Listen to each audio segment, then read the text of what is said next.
So I guess I'll start. Okay. So I'm going to talk about expected characteristic polynomials,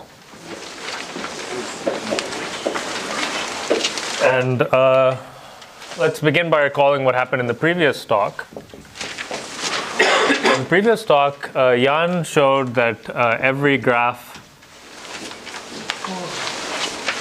G has a Ramanujan signing.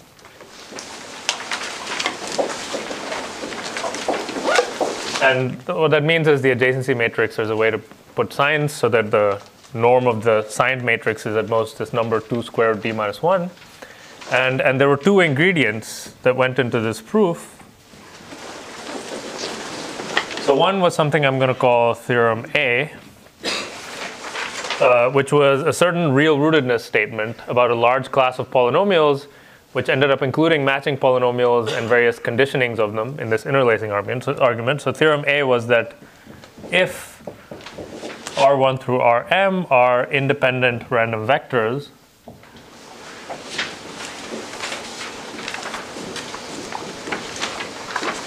in Rn, so they're vector-valued random variables, they're independent as random variables, not as vectors. They're independent random vectors in Rn. Then the expected characteristic polynomial, so the expected determinant of xi minus the sum of the rank 1 matrices corresponding to these vectors, this thing is real rooted. So RR means real rooted. So that was one ingredient that was used to show the existence of these common interlacings. And the second ingredient was the theorem of Hyman and Liebe from 1972, which said that a very specific polynomial that arose when studying these signings, the matching polynomial of a graph, had zeros bounded by this magic number 2 square root d minus 1. So the second eigenvalue of the matching polynomial of a graph that's d regular is bounded by this number 2 square root d minus 1. So these were two of the ingredients that went into the proof. And neither of these things was proven in the talk. So the first thing I'm going to do is show you the proofs of these statements. I will complete the proof that Jan discussed. And I mean, these are different types of statements. I think of this as a qualitative statement. It's saying that some polynomial has real roots. It doesn't say anything about where the roots are. And it's a very generic statement. The second statement, this is a quantitative statement. It's sort of the first result we're talking about today, where you actually prove something about the locations of zeros of some concrete polynomial. And so first I'll present these, and then I'll discuss some algorithmic issues, as well as this proof of Michael Cohen that there's a polynomial time algorithm for finding Ramanujan graphs that was alluded to earlier. Okay, so let me start by talking about proof of this theorem A. This real rootedness of expected characteristic polynomials of sums of independent rank 1 random matrices. Okay, so there are many ways to prove this, and here's one that's pretty quick. So let's assume, for simplicity, this doesn't change anything.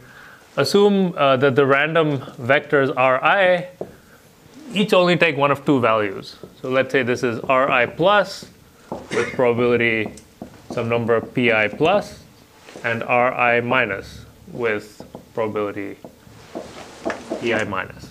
Okay, so each of the random vectors has this distribution, and they're independent. So what I'm going to do is I'm going to evaluate something that looks a bit like the expected characteristic polynomial, but not quite. It's a multivariate polynomial where I'm just going to add one variable for each of these random vectors. Okay. So consider this polynomial. And okay, let's expand it using the Cauchy-Binet formula. So the Cauchy-Binet formula says that a determinant of a sum of rank 1 matrices is a sum of determinants of subsets of n of those matrices, if the matrices live in n dimensions, right? So these are all random vectors in Rn. This is an n by n matrix, but there are m terms here. The Cauchy-Bonnet formula says that, well, you can break this into sum of determinants that look like this, indexed by subsets of size n. So you have a subset of the vectors, and now you just have the determinant restricted to that subset.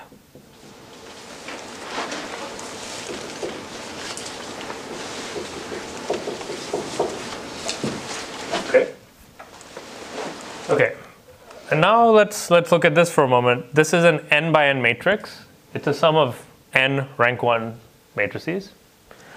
And so because the determinant is multilinear in rank 1 matrices, you can actually just pull these zi's out. So this is actually equal to the sum. So I'm going to move the expectation in as well. So for each of these terms, if I pull all the z variables out, I get a z to the capital S. And then I get the expectation of the determinant of sum of Ri transpose I in that subset S. I'll put it this way. Okay, so that's this is some polynomial that looks related to what I'm interested in, and I just expanded it using Cauchy-Bonnet. Any questions about this so far? Okay. So on the other hand, I'm going to look at another polynomial, which I'm going to be easily able to show is real stable. Okay. So it's not obvious what the properties of this are, but if I instead look at the polynomial determinant of sum over I in M zi expectation of Ri transpose. So I push the expectation inside. Then this polynomial is stable. Why? Because these are covariance matrices, which are positive semi-definite. And this is actually a special case of the mother of all stable polynomials, which Cheyenne talked about. Okay, so now let's do the same thing here, right? Let's expand this using the Cauchy-Bonnet formula. So what is that? So that's determinant. So I have a sum over my, this is less than, equal to, for my random vectors. Each of these expectations is itself a sum over two things, right? Because each vector only takes one of two values. So each of these matrices is actually rank 2. And it's literally equal to Pi plus Ri plus transpose plus Pi minus Ri minus transpose. I've just explicitly written down the covariance matrix. Okay. And now I'm going to Cauchy-Bonnet this. Now it's slightly different. Here there were m matrices, and I had to choose n of them at a time. Here there are actually 2m matrices. And they have a pattern. So for each, there are m random vectors. They correspond to variables z1, z2, up to z m. But for each of them, there are two possibilities, plus and minus, right? So there are two choices for each random vector. Okay. So when I Cauchy-Bonnet this, I'm going to again get a sum over all subsets of determinants of sums of n of these things. Okay. Now, how many ways are there to choose n things out of 2m things? Well, 2m choose n, but some of these are special. So some of these only choose each variable once. Right? And some of the other ways will choose a variable twice. So let's isolate all the terms which choose each variable at most once. Okay, so what do you get if you do that? Where's the eraser?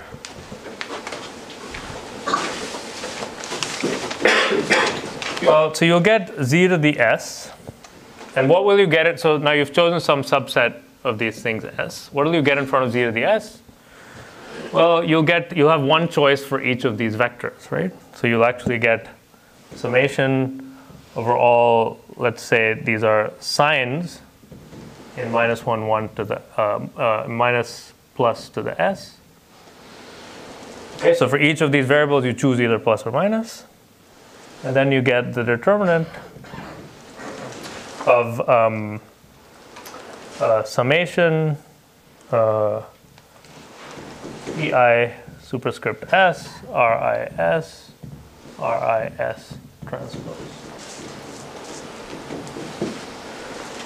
Okay, but that's not everything, right? These are only the ways of choosing a subset of the terms that correspond to powers of z less than 1. I also have higher order terms in z. Those higher order terms in z.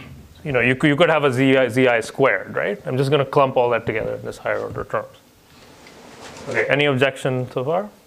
Can everybody see that? Okay. S is still cardinality. Oh yeah, S is still S is now a subset. Yeah, S is a subset of M of cardinality n. Okay, so the cardinality is because it's an n by n matrix. That's what happens in the Cauchy-Binet formula. Okay, but now if you stare at this a little bit and apply the same trick, you can pull these probabilities out. And so you see this term with probability, the product of the probabilities of choosing, you know, setting, Ri equal to R1 equal to S1, R2 equal to S2, and so on.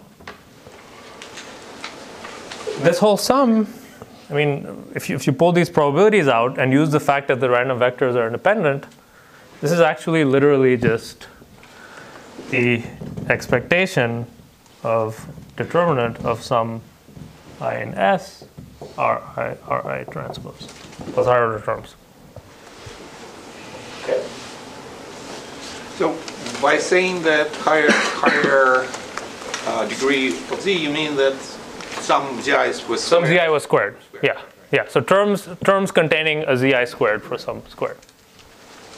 Okay. So I've not done anything fancy. I've expanded both using Cauchy-Binet and made one simple observation, and I see that I get actually the same thing, but here I get some higher order terms. So higher order terms just means containing some zi squared, right? Okay, so now what do I do? So I wanted to prove, well, okay, I mean, I guess I haven't completed the proof, but okay, this polynomial is stable. And it's equal to this other polynomial, which is an expected, not quite characteristic polynomial, plus higher order terms. But then that means that if you take map of this whole board, the higher order terms go away. Okay. So therefore, this polynomial is also stable. The map is multi-affine part, if in case you missed Cheyenne's lecture. Okay. Any questions about that? I'm not completely done, but it's one more line to finish the proof. Any questions? Okay. Okay. So how do I finish the proof? Well, now, so what have I concluded? I've concluded that, I mean, I'm going to try this new thing of using colored markers learned from Cheyenne. I've learned that this polynomial is stable for any independent random vectors R1 through Rm. I'm now going to apply it to a specific set of random vectors. So apply, so let's call this star. Apply the fact that this is stable to the random vectors R1 through Rm. So these are now the same independent random vectors I started with, but pad them with some deterministic vectors equal to the standard basis.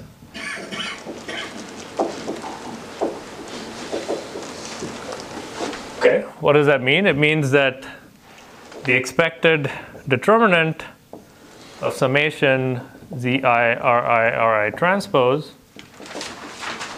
plus, now I have some more variables, summation xi ei transpose is stable. Okay. Okay. But now, again, I'm basically done. I'm just going to substitute all the zi's to be -1 and all the xi's to be x. So these just become -1s. This becomes, what is the sum of x times the standard basis vectors times their transpose? It's the identity. So this is actually the expected characteristic polynomial of xi minus summation.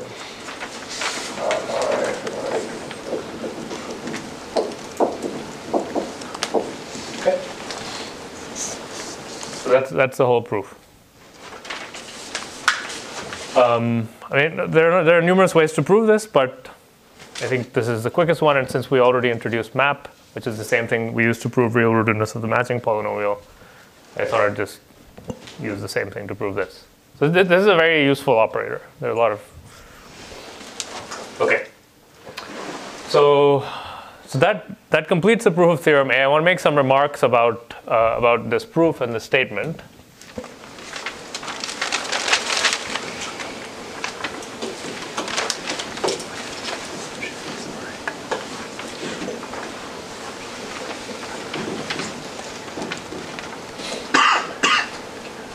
Okay. So what are some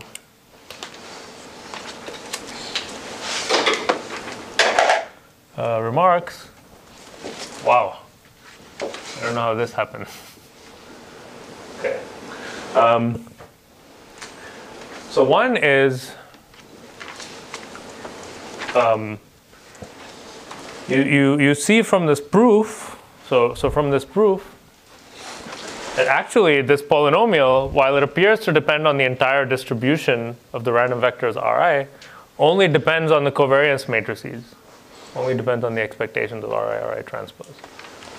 So one remark is that the expected characteristic polynomial, the sum of independent rank 1 random matrices, only depends on the covariance matrices.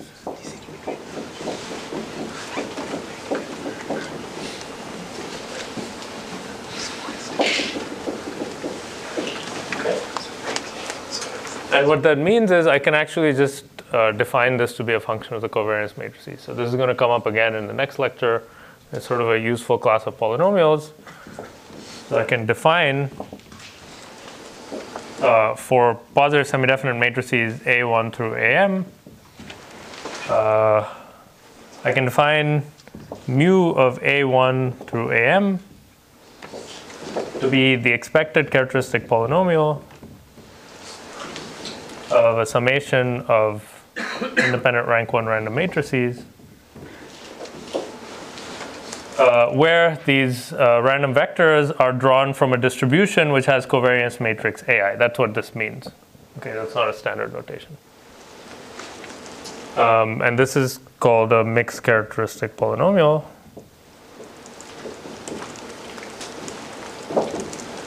Okay. And this class of polynomials, okay, certainly it was useful in the proof we just saw of existence of Ramanujan graphs via signings. But it includes a lot of other objects that various different kinds of people think about as special cases, so I thought I'd just list them. So what does this do? So this generalizes the matching polynomial by the reduction mentioned in Jan's lecture, that if you look at this adjacency matrix of a signing shifted by d times the identity, you get one of these polynomials. It also generalizes another type of polynomial. If you evaluate this at a bunch of identities, you get a generalized Laguerre polynomial, which is a type of orthogonal polynomial.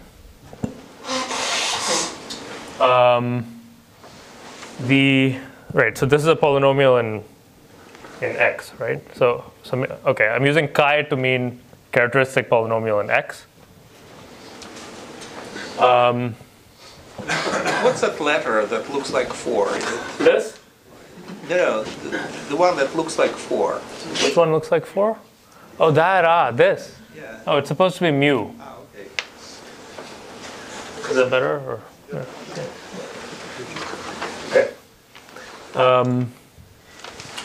The last coefficient of this polynomial, if you plug in some positive semi-definite matrices, the constant term is the mixed discriminant,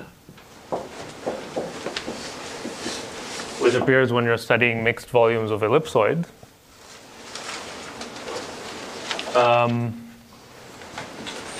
So those are some things that are included in this class. The second thing I want to say about this proof, or the theorem and the proof that I presented, is that I used independence in a pretty heavy way, right? Like when I was doing this expansion, when I went from here to here, I really used the fact that the random vectors were independent. And you could ask, is this independence really necessary? And so, okay, so you can't completely let go of independence, because if you do that, the theorem becomes kind of meaningless. So let me just say that independence is necessary. So some form of independence is necessary, because consider the following example. I could just look at the characteristic polynomial of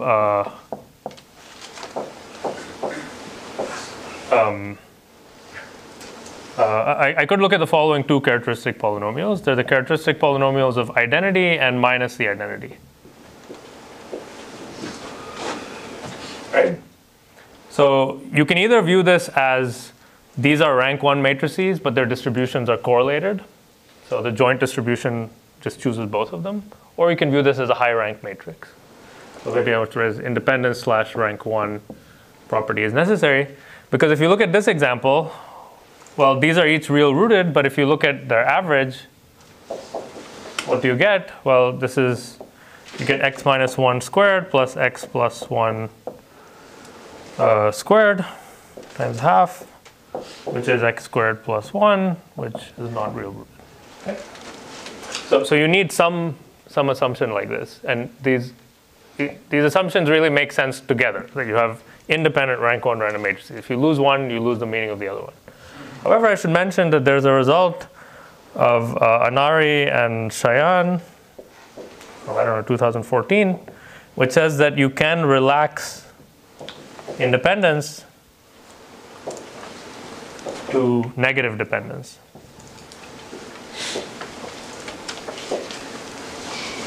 And I'm not going to define what that is. It actually turns out to be the strongly Rayleigh property, which Cheyenne's next lecture will be about. So you can relax this, but you need some sort of probabilistic assumption and this rank 1 assumption for this to hold. Okay, so anyway, these polynomials are going to come up again later tomorrow, but that completes the proof of the first ingredient that I mentioned, which is what implied all of these real rootedness statements that were used in the proof that Jan presented.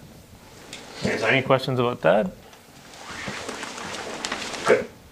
Okay, so now I'll talk about the second, more quantitative part of the proof, which was a proof of this theorem of Hyman and Liebe from 1972, which says that if G is deregular and you define the matching polynomial as Jan defined it, I'm just writing it again just to remind you.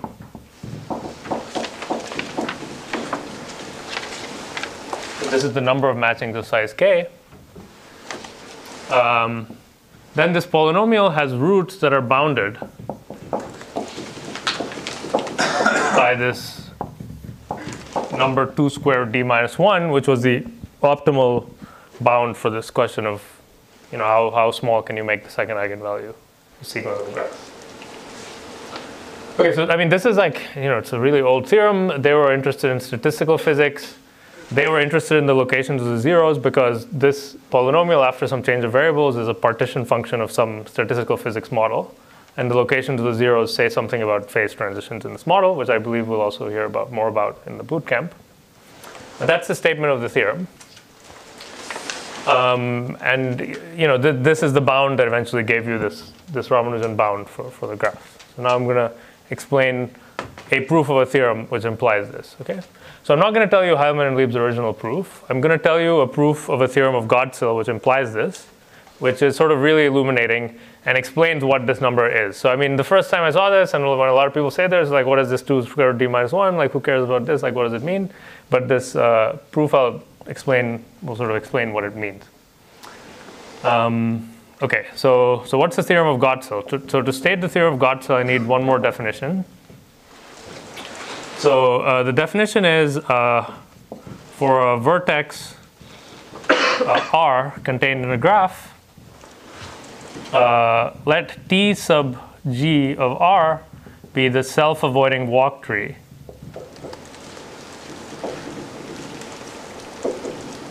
rooted at R. Okay.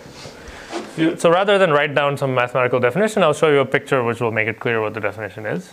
So here's a graph G.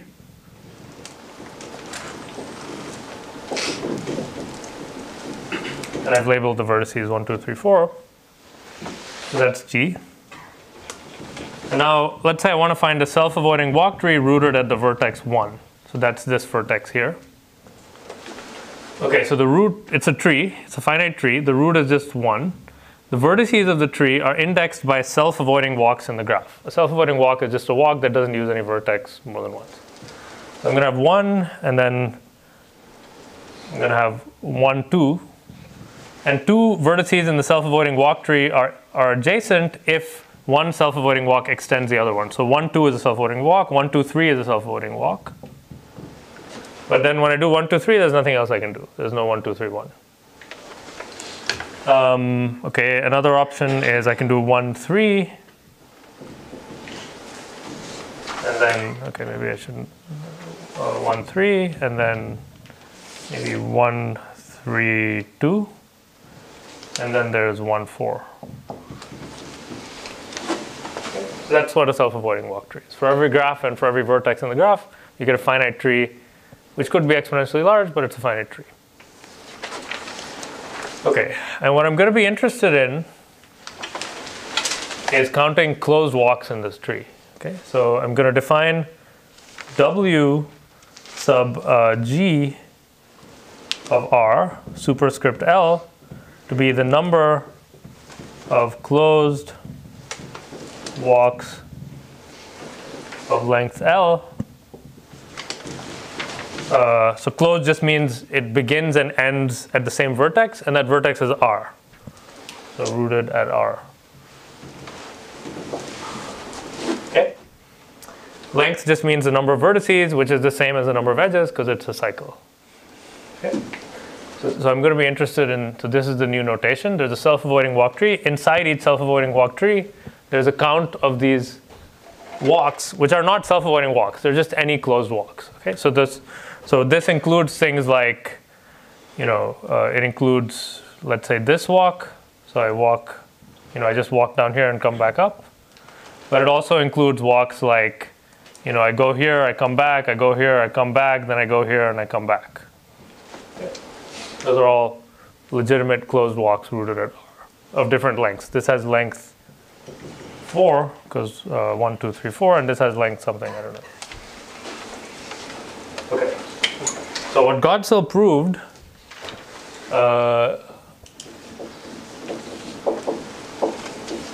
is that the matching polynomial of a graph, its moments have a combinatorial meaning. Okay. So let lambda 1 through lambda n be the roots of the matching polynomial of some graph. And let's assume the graph is deregular. You just need bounded degree, but let's assume deregular. Okay, then if you look at the moments, so you look at the sums of powers, lth powers of the roots, these have a very nice combinatorial meaning. The lth moment of the roots is simply the total number of closed walks in all path trees of length L. Okay, so I'm going to call these tree-like walks. So it's a sum over all choices of root in the graph of the number of walks of length L rooted at that vertex. So I'm going to call these tree-like walks. That's what Gottzel called them.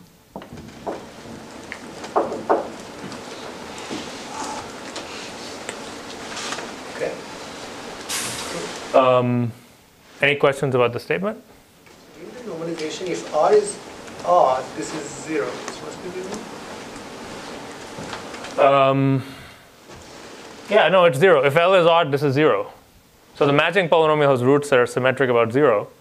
So the odd moments are 0. And indeed, if you're in a tree and you look at it doesn't have odd cycles, it's bipartite. So indeed.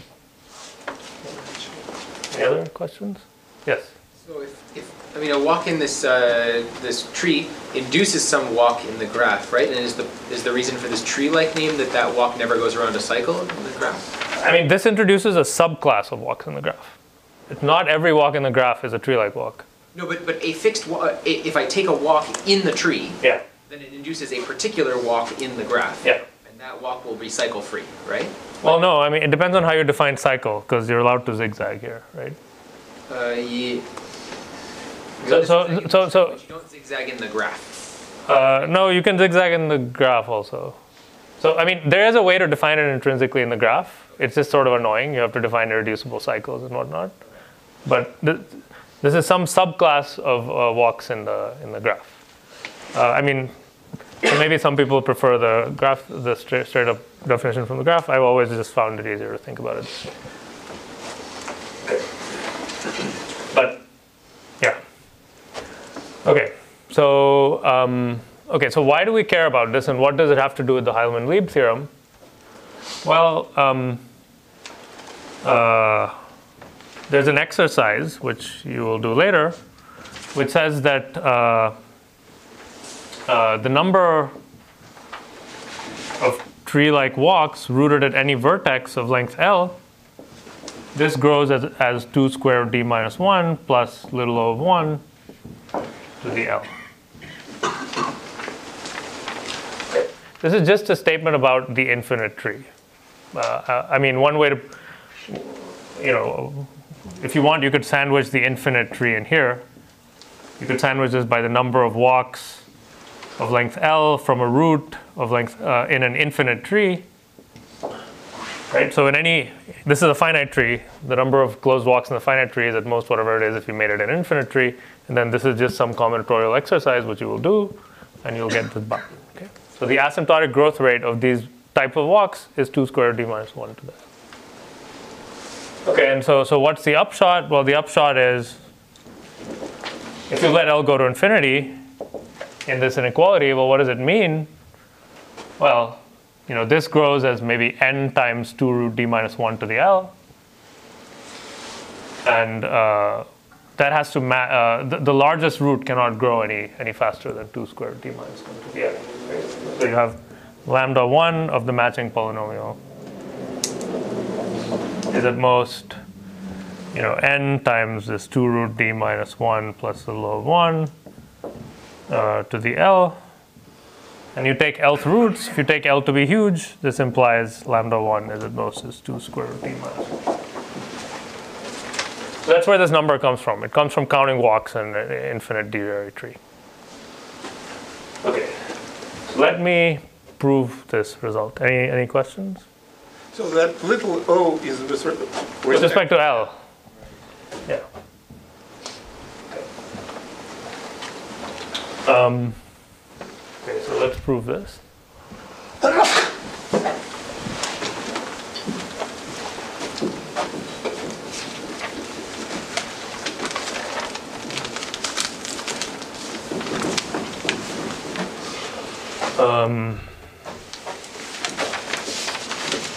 Is this marker getting kind of harder to see? Maybe I'll switch to another.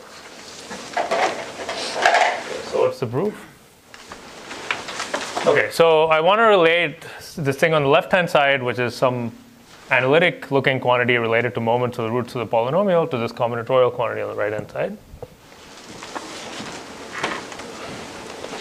So the key ingredient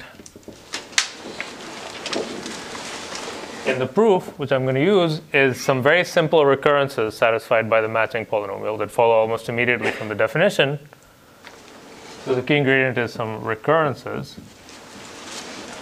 And this is sort of a prototype of a type of argument that people use to bound roots of combinatorially defined polynomials. They find some recurrences, and that's how they get a handle on the roots. So what are the recurrences? There are two simple ones.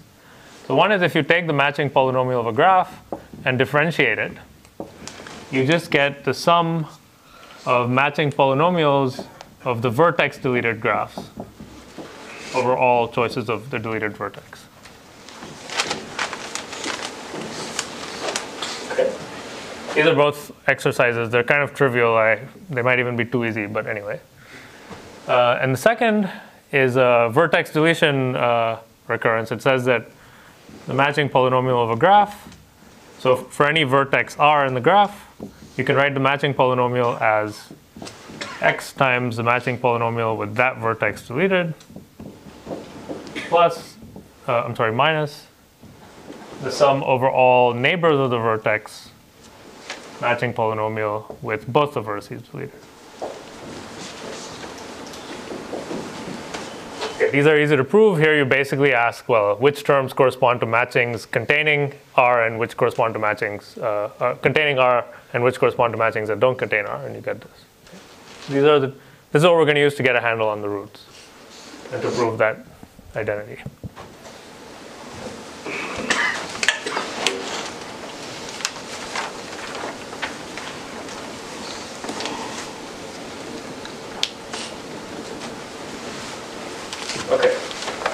Okay, so how do you get a handle on the moments of the roots? So, well, I mean, okay, the easiest way is to observe that there's a very simple generating function for the moments of the roots that's just the log derivative of the polynomial. So if you look at the polynomial, you divide its derivative by itself.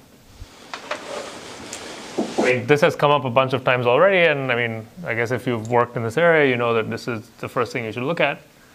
Well, this is sum of 1 over x minus lambda I. Because if I factor polynomial as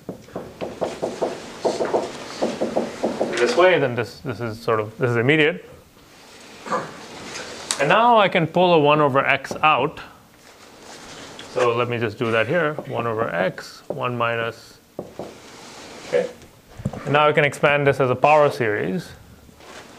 And I'll see that I get that this is summation L greater than or equal to 0, summation lambda I to the L over x to the L. Okay. So this rational function is a generating function for the moments of the roots. Okay. So that's one side of it. That's the quantity on the left-hand side. On the other hand, by the first recurrence, I can also write this. So I can expand the derivative as a sum of matching polynomials of vertex deleted graphs. I'll get that this is summation over all R and G of the matching polynomial with R deleted divided by the matching polynomial with G. Okay.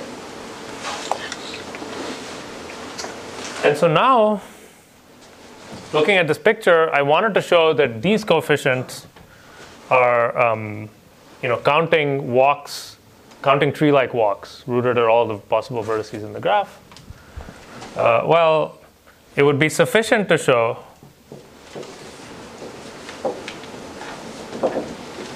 a local version of this statement, which is that for every vertex in the graph, this rational function,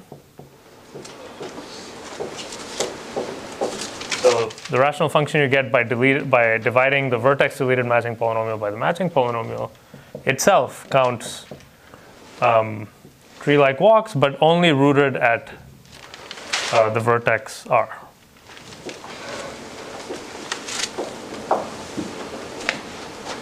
If I could prove this,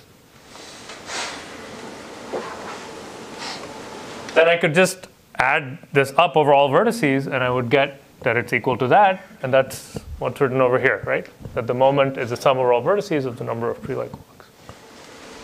by comparing coefficients, I would immediately get, oh, I'm sorry, x to the L. Okay? By comparing coefficients of x to the L, I would get what I want.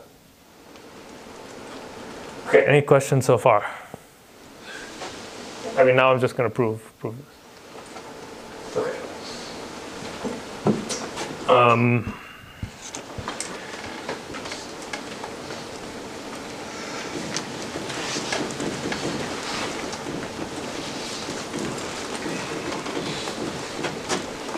Okay, so how do you, maybe I'll just leave the statement here. So how do you prove the statement star? Well, okay, let's write this down.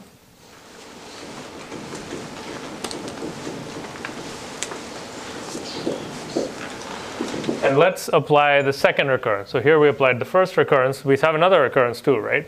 That you can express this in terms of its vertex-deleted matching polynomial. So let's do the natural thing. Let's apply the second recurrence to the denominator. I'm not writing x just to save some notation.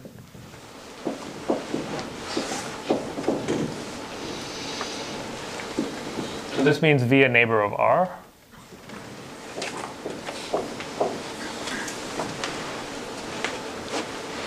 Okay. Clearly some stuff cancels. I get that this is 1 over x minus summation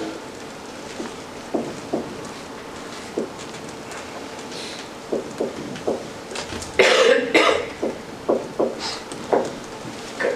That's kind of nice. I expressed one of these ratios in terms of some similar ratios but in a smaller graph, right? So here I just deleted R, and here I deleted V in addition to R and compared it to just deleting R. Okay, so now I expand this as a power series. I get 1 over x summation k equals 0. So I'll get 1 over x summation v incident to R.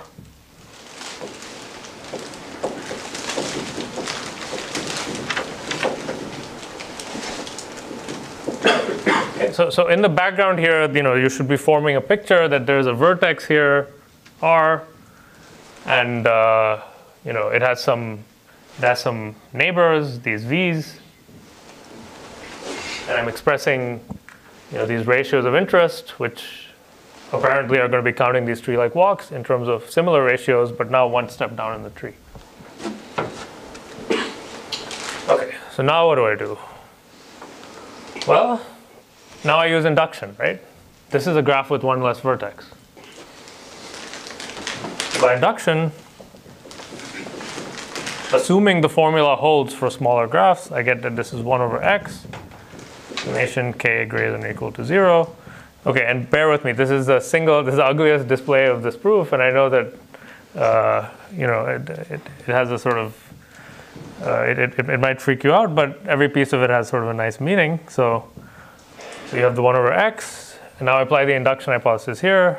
I have 1 over x to the k that just comes out of here. And now I'm saying this thing itself satisfies this property. So this is itself a 1 over x, summation L greater than or equal to 0. Tree-like walks, but now in this vertex-deleted graph.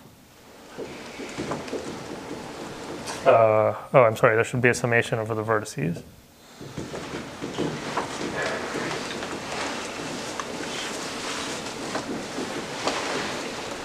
Okay, so all I did is I replaced this quantity by this, because that's the induction hypothesis. Okay, and now you may be wondering, is this a mess or is this good? Huh? Everything is raised to the power k. Everything is raised to the power k, yeah. Thank you. Okay, and now I'm going to write this in a slightly more suggestive way. This is 1 over x, summation k greater than or equal to 0. So I have a 1 over x to the k here, 1 over x to the k from here, so I have 1 over x to the 2k. And now I have a product of k sums. So let me just write them as separate sums with different indices. So summation over v1 incident to r,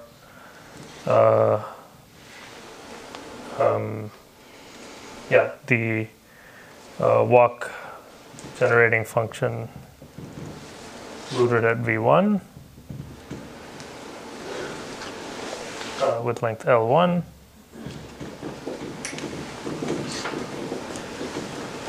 Then the same thing for v2, and then eventually the same thing for vk.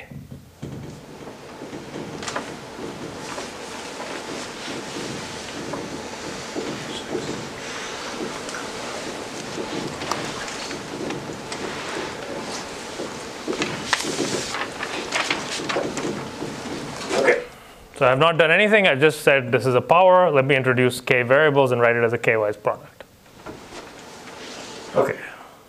So now what do you do with this? Well, you make one combinatorial observation and see that it's exactly what you wanted. So what did we want? Well, we want this thing to be equal. If everything worked out, what would we want this to be? We would want this to be 1 over x times,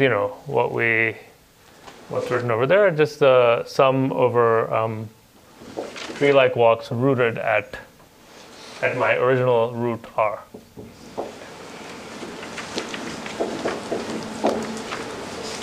So are these things equal? Okay. So let me draw a picture and you'll see that they're equal. So here's the observation. So there's a root, right? So here we have tree-like walks in R. Tree-like walks rooted at R. Here we have tree-like walks rooted at neighbors of R in a graph where R has been deleted. The observation is, well, think about a tree-like walk rooted at R. And think about a tree-like walk rooted at R that visits the root exactly k times. Well, what does it look like? Well, first it goes down to some vertex v1, then it does something there, then it goes back, then it goes down to some other vertex v2, and then it does something there, then it goes back, and it does this k times. That's what a tree-like walk with exactly k excursions looks like. Okay, so the observation is a walk that's rooted at this vertex r is defined by. How do you define such a walk? Well, you have two ingredients. One is a walk in this thing with exactly k visits to r.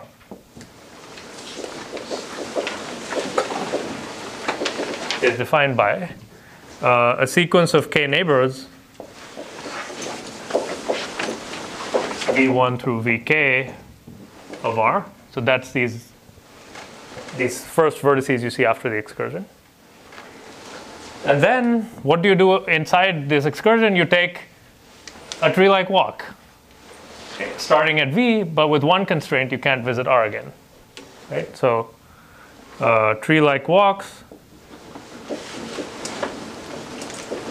gamma I in the set of tree-like walks rooted at these vertices vi, but in the graph with R deleted of length li, such that, well, the lengths of everything has to add up to L, right? So the lengths of these excursions, L1, L2 up to Lk, plus 2k must be equal to k. So such that the summation of the lengths of these excursions is equal to k, L minus 2k. Okay, that's a simple, if you were scared by the power series, just focus on this. This is something we can all agree on, hopefully, that if you take a tree-like walk, it consists of excursions, and this is how you count them.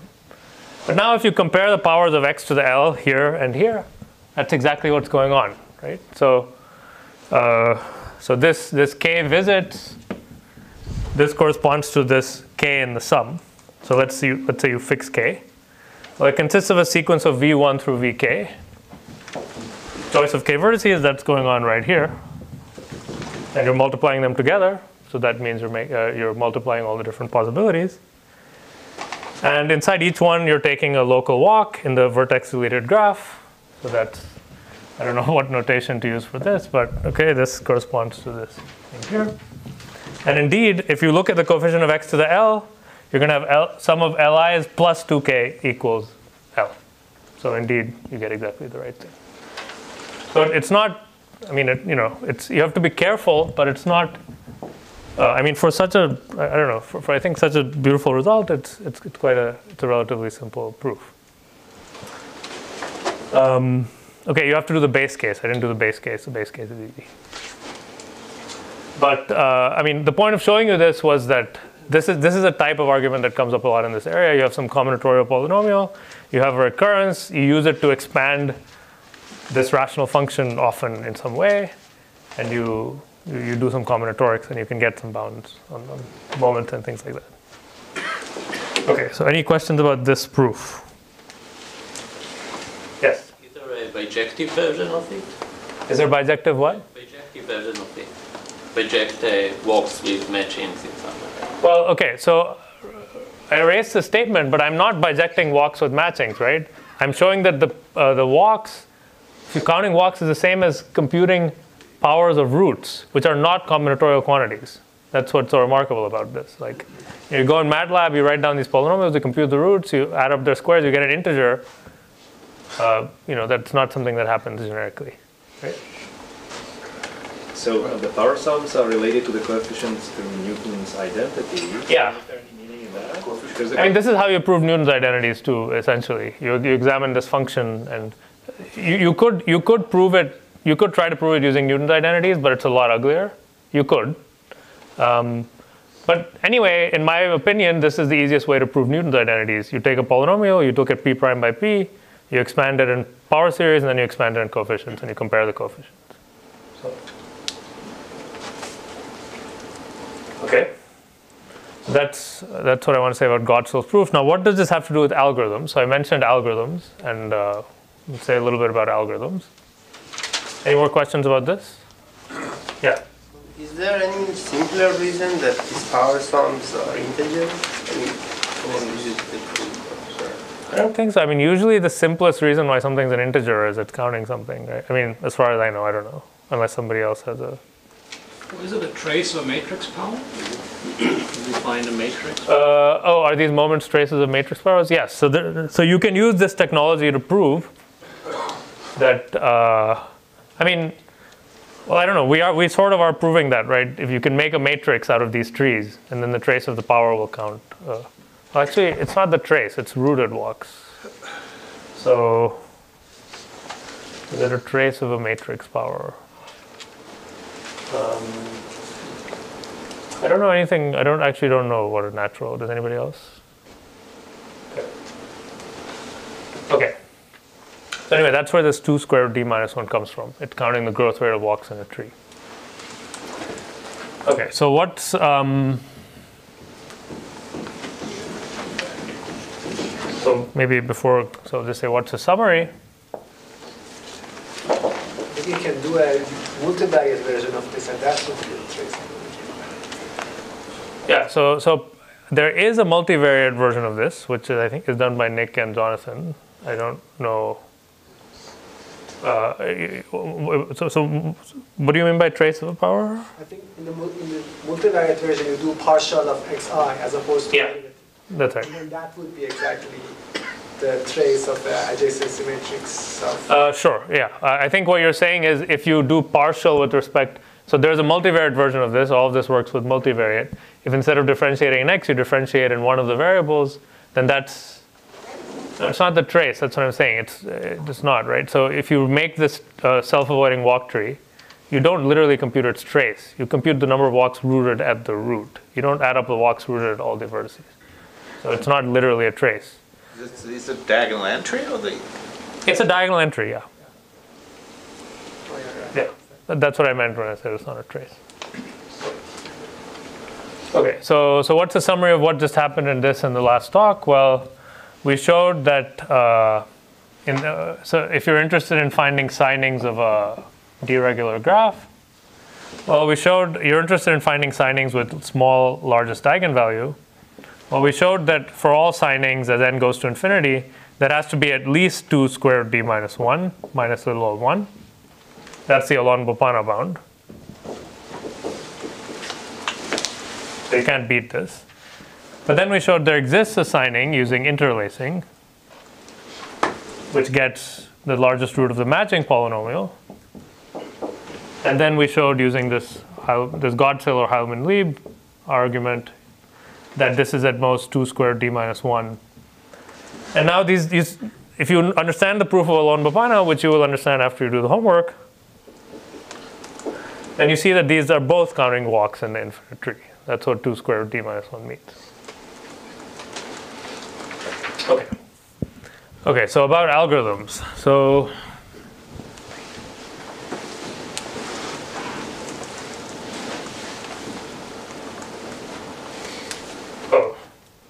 right, so I started like 2 minutes late, right? But okay, fine. Maybe I'll finish within. Okay, so one observation. The reason I presented this proof as opposed to some other proofs of this bound are that this proof gives you an algorithm for approximating roots of matching polynomials. So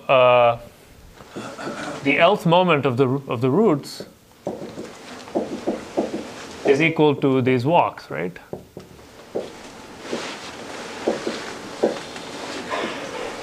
Okay, I took L to infinity to find the largest root exactly.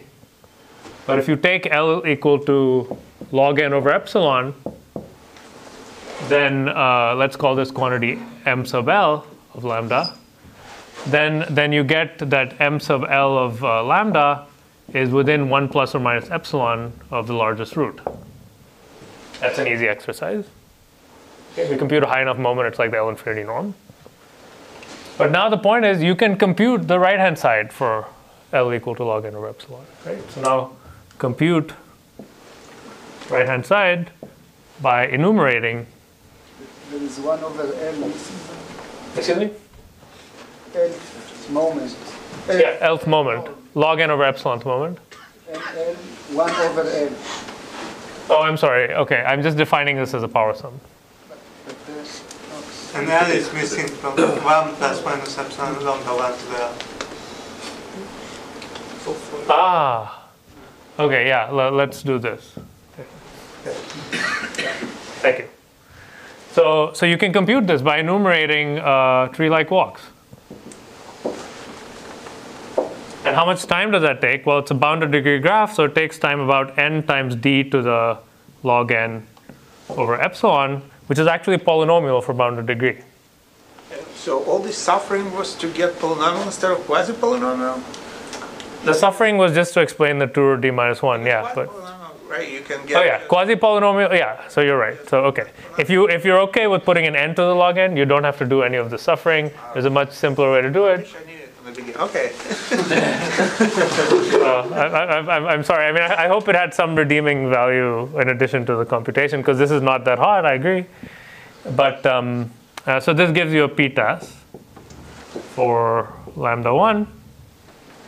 But the dependence on the error is horrible. And this is not good enough to make the interlacing argument constructive, because in the interlacing argument, remember, you had this tree, you had a binary tree, where at every step you were choosing, plus 1 or minus 1 for the first edge, and then maybe for the second edge, and so on. What this is saying is you can make the right decision up to an error of plus or minus epsilon, where epsilon's a constant.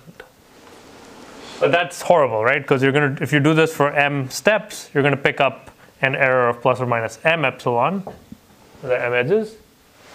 So this doesn't give you an algorithm.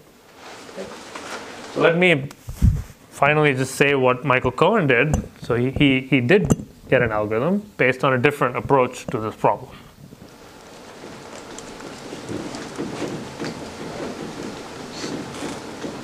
Okay, so by the way, I think this is a good open question. Is there an FP task for the largest root of the matching polynomial? It's a counting problem. We have FP tasks for other counting problems. Is there one for this? If you could get the dependence on this to be polynomial 1 over epsilon, you would get, and you could do it for the conditional polynomials, you would get an algorithm. What's the analog of the max degree there? Of the what? Or the maximum degree for the conditional polynomials? You said so I meant for the construction of Ramanujan graphs as per Jan's lecture. So, okay, what do you have to do? You have to approximate largest roots of all of the polynomials in the interlacing tree. No, I think you said that the question for mixed characteristic polynomial. Oh, no, I didn't say that yet. Okay, yeah. Okay, that's also a question, but yeah. So an open question is to improve the dependence here to polynomial mode of epsilon, which I think would be quite interesting. And since it counts something, you maybe have a chance of doing that. Okay, so last I just want to talk about this alternate approach that's not based on lifts or signings or whatever. The alternate approach roughly is, instead of doing any of this stuff, just consider a random regular graph. G is a union of D random perfect matchings. Okay, so you have some bipartition of 2n vertices, and you just pick, I don't know, you pick a perfect matching, you pick D of them, you take the union, you get a graph. So the adjacency matrix of the graph is, concretely, it's a sum of conjugations of the adjacency matrix of a matching with D random permutations. Okay, so P1 through PD are independent random permutations, okay, on this bipartition in the natural way.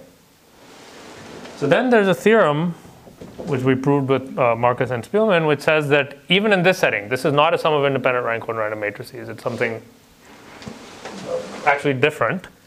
What we proved is that the whole interlacing thing works out in this case too. Namely, the largest eigenvalue, the second eigenvalue of this matrix A is at most the second root of the expected characteristic polynomial with non-zero probability. And this second root is at most 2 square root D minus 1 by some arguments involving free probability, which I won't have any time to discuss, so I'll just drop the buzzword, and if you want to talk about it later, we can talk about it. And what Cohen did is he came up, Michael Cohen came up with an interlacing family that proves this. So remember, the way you prove these statements is by starting with your expected polynomial and slowly conditioning it to get a real polynomial in some sort of a tree. He constructed an interlacing tree that's very different from what we did and from what's done in the other paper.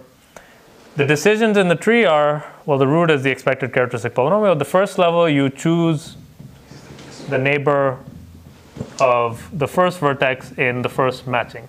So let's label these vertices v1 to vn. So you have n choices in you have n polynomials with common interlacing. And in the second level, you have n minus 1 choices. You choose the neighbor of v2 in the first matching, and so on. And you do this for every matching. So first you choose the first matching, then you choose the second matching, then you choose the third matching, and finally you choose D matching. So the depth is D times n. Right? You have D of these matchings. So he constructed an interlacing family that proves this. And he proved that you can exactly compute all these polynomials in polynomial time. So there's no approximation. You can literally, I mean, we proved that the top one actually has a formula. But he proved that he has a very beautiful technique, which is extremely clever, where he showed that, so you can exactly compute the expected characteristic polynomial and all the conditional ones in polynomial time. So that's a very high level idea about how it works, but maybe the point I wanted to make is that these interlacing families are not unique. If you have one existence argument for this, you may be able to construct a different tree which has very different computational properties. The original tree, everything was sharply hard, and we had to go through all this song and dance to get some sort of crappy approximation algorithm. But for this tree, you can compute everything exactly. So anyway, that's it.